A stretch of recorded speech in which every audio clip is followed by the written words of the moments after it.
Nigeria plans to borrow about $9 billion from multilateral organizations between 2012 and 2014 to boost the development of infrastructure by the federal and state governments. I'm now joined by Babatunde Obaniyi, Principal Associate at UBA Capital, about attempts to upgrade Nigeria's infrastructure. Tunde, thank you so much for joining us. And I think a good point to start is to hear your thoughts about the $9 billion plan to invest in infrastructure. All right. Good afternoon, Wole, and many thanks for having me in this evening. Well, I thought kind of mixed. One, we're looking at the capacity of the government to take on extra loan, additional loan. But on the other side, we have to look at it to look at what these loans are going to be used for. And I think the key takeaway for us is to see that the government has finally come to the realization that infrastructure development is a major issue that needs to be looked into. I mean, in as much as the government is keen on being one of the biggest 20 economies in the next 7 years, that's 2020, and one of the propeller to achieving that lofty aim is to make sure that we have the infrastructure development that can propel us, that can make us to grow at the double digits.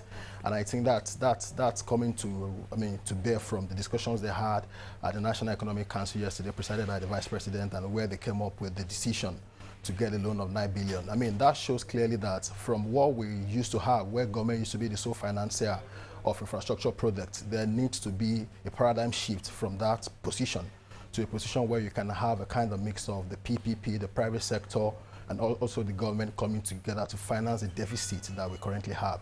Let me quickly state that from the last estimate, there's a consensus that we need about $5 billion in investment in infrastructure yearly as a country over the next 5 years. Right. So what this does is that the $9 billion will be able to finance us for the initial 2 years, which should now be a propelling factor for the other players like the private sector to also come in and support the government, and we can adequately fund the infrastructural challenges we have in the economy. Right, so let's talk a bit about some of the other financing options. Clearly, multilateral organizations are an option for the government to explore, but of course we have finance institutions in Nigeria as well. Talk us through the options that can work in the context of Nigeria. A lot of people talk a lot about PPPs, public-private partnerships, as the best structure to tackle this infrastructure problem.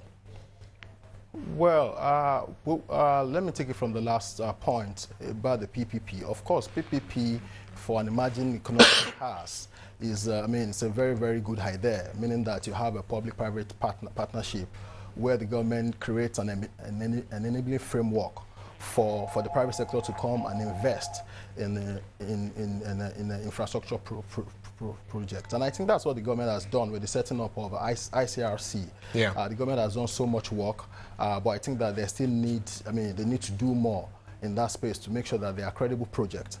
Also, for the PPP to actually work, there'll be the government still need to do more work, like I said, that they need to focus on the enabling environment. Like what we have now, the regulatory framework, it's tilting towards, I mean, domination of the public sector. Like for instance, let me give you an instance. If you look at the railways infrastructure, is on the exclusive list of the federal government, meaning that it's only the federal government that can even actually invest or finance projects in the rail sector. Right. So the government will need to break that down, and so that can be that can come as a pull factor for the private sector that seeks to invest in infrastructure. Okay. What about other areas like aviation, though? There's been a lot of talk about addressing investments in that sector as well. Do you think that the PPP model is something that could work as well? Well, I think the PPP model can work for as much of the sectors we're looking at. I mean, if you look at the countries and jurisdictions where the PPP model has worked, like in Chile, in Brazil, in India, I mean, the PPP structure was used to finance projects in different sectors.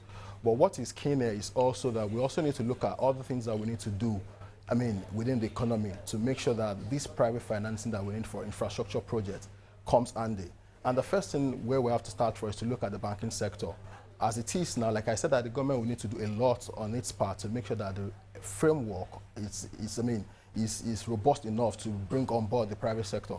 As it is now, there's so many restrictions on the banks, the obligor limits, and so many other things. And also, by the time you look at the deposit structure of the bank, it creates a mismatch because the infrastructure project is by nature long-term project.